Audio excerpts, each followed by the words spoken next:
We are going to solve one problem on relational algebra. So here is the problem for us.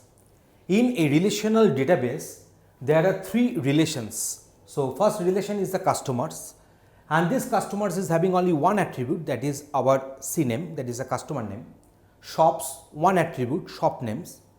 Buys, two attributes, customer name and the shop name. This customer has purchased some items from this shop, so that information will be kept in buys.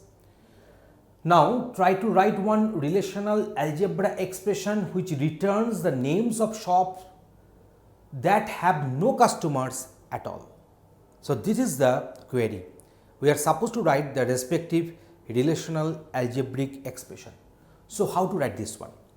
We know that here under this buys we are getting those shop names where at least one purchase was made by one of the customers at least. So let me list those shop names. How to do the listing in that case? So that can be done in this way. So pi shop name which will be operated on buy. So that can be done, which will be operated on buy. So here we are getting only those shop names where at least one purchase was made. Now we are having this list of shop names are there. These are the list of shop names, all shop names. So if you go for the set difference, this operator is not your arithmetic minus, it is known as a set difference. So now I shall be remaining with those shop names, because in case of S I am having only one attribute, that is the shop name.